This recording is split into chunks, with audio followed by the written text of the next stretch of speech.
Hello, and welcome to this SAP Stay Current video series on SAP Data Hub 2.3. My name is Richard Leblanc. In this four-part video series, you'll learn how to model data ingestion pipelines with SAP Data Hub. In this fourth and final video, we'll create a workflow pipeline to combine our product data from HDFS with our sentiment analysis data from SAP Vora. Then we'll use SAP Vora tools to create a chart to visualize the results. In our previous video, we added the Vora Avro ingester operator to our pipeline to persist the result of the sentiment analysis processing in SAP Vora. We configured the operator to set the format to JSON and added a schema to define the structure of the message. Then we added a message stop event operator and graph terminator operator so our graph would terminate correctly once all the files were read and the sentiment analysis data was persisted in SAP Vora. Then we verified that the results were indeed stored in Vora by using the SAP Vora tools. Now let's go ahead and let's get started on our new workflow graph. So we'll click on our Graphs tab and we'll click on Create Graph. Because we're creating a workflow graph, our first operator has to be a workflow trigger. So we'll go ahead and search for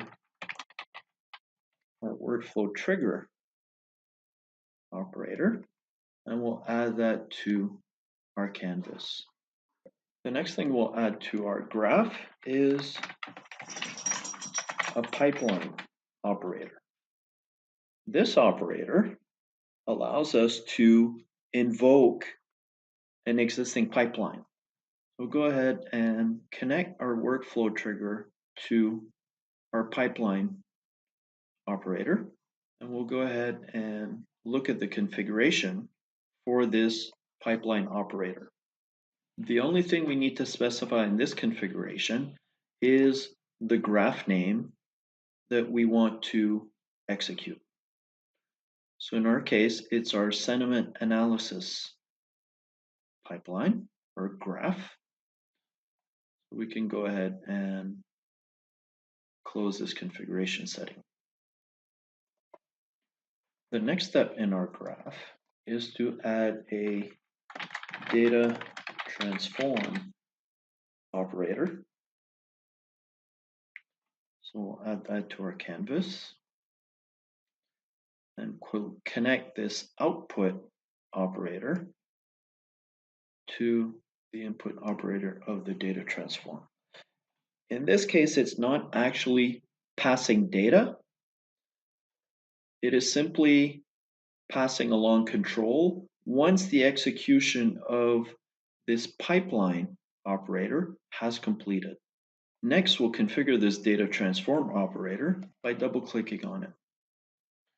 In this data transform operator, we'll go ahead and add a data source, and we'll configure this first data source, double-clicking on it as well. For this data source, we need to select a connection ID. So we'll go ahead and select HDFS, and our source will be our product data that is contained within this product CSV file. Here we can see the structure of that product data. It contains an ID, category, name, description, all kinds of information you would see about a product. So go ahead and go back, and we want to add a second data source. So click on data source and add a second one to our canvas. We'll double click on that one to configure it. And this one, we'll choose our Vora connection. Our data set will come from Vora. In this case, we'll select our default TA01, and we want to select our product reviews. This is a structure of our product reviews table in Vora. So we'll go ahead and click back, And what we want to do is to combine these two data sets. In order to do that, we'll go ahead and add this join operator to our canvas. And we'll connect our first data source operator and our second data source operator. And then we'll double click on this join operator in order to configure it.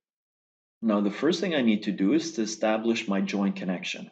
I can do that with a simple drag and drop.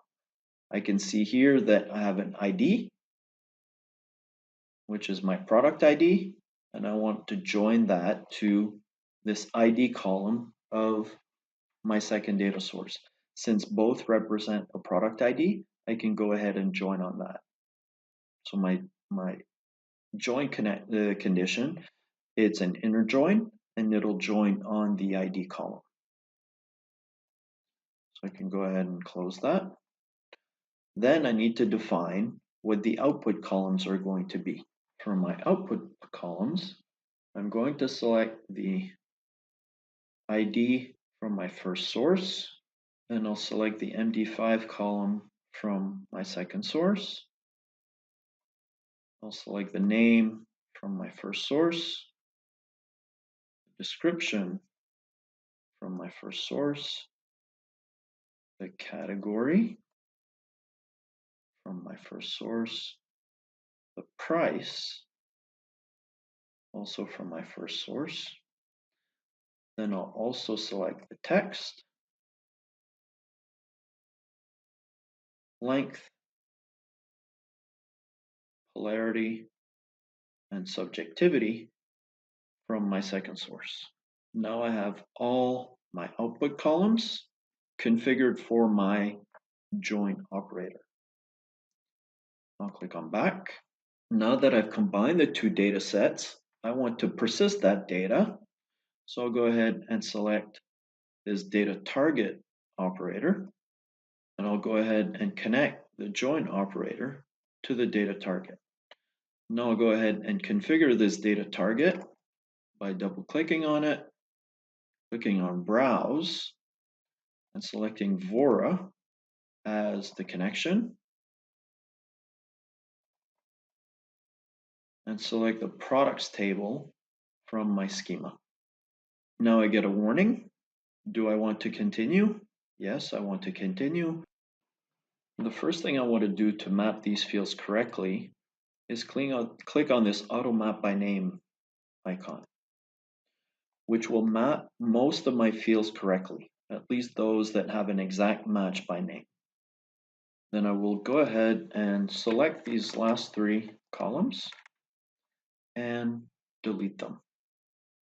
Then I will map these three columns correctly, where the text length is mapped to length, text polarity is mapped to polarity, and text subjectivity is mapped to subjectivity. As you can see, looking at these last three columns, there's a discrepancy between how they're named in Vora versus how they're named in HDFS, so we need to map them accordingly. So we'll go ahead and go back to our data transform, and it is now complete, right? So we're taking our two data sources, we're joining them, and then we're storing the results in SAP Vora. So we'll click on back, and then we'll finish up our workflow pipeline by adding a workflow terminator. This will successfully or correctly terminate our workflow once the data transform is complete. We can now go ahead and save our workflow pipeline. We'll call it workflow and click on OK. Now that we've saved our pipeline, we'll go ahead and execute it. It gets scheduled as usual, and after a few seconds, it gets into running status. Now we can see that it's scheduling our sentiment analysis pipeline, and that has gone into running status as well. Our sentiment analysis pipeline is now in completed status. So it's now performing the data transform step in our pipeline. And now we can also see that our workflow pipeline has completed. So now we're ready to go check our results. To do so, we'll go back to Vora Tools and we'll select our products table, do data preview, and then we'll click on charts. Let's go ahead and configure our chart. So for our x-axis, we'll select the name. And then for our y-axis, we'll choose text polarity. We'll do an average. Then we'll add another y-axis, text polarity minimum, and text polarity maximum. So for each product in our data set, we'll see the average polarity, the minimum polarity, and the maximum polarity. We'll click on apply. Looking at this simple chart, we can see for every product, the average polarity, which is in dark blue, the minimum polarity, which is in light blue, and then the maximum polarity, which is in orange. This already can give us an indication of which products have had good reviews, bad reviews, so that we can follow up and maybe make adjustments, make enhancements to those products to make them better. To recap, we created a second pipeline, a workflow pipeline, which consists of a workflow trigger to start the pipeline, a pipeline operator to invoke an already existing pipeline, a data transform operator that combined our product review data that was persisted in SAP Vora with our product data located in HDFS and persisted the results in SAP Vora. Then we created a chart in our SAP Vora tools in order to visualize those results. And that concludes our 4-part video series on how to model data ingestion pipelines with SAP Data Hub. Thanks for listening.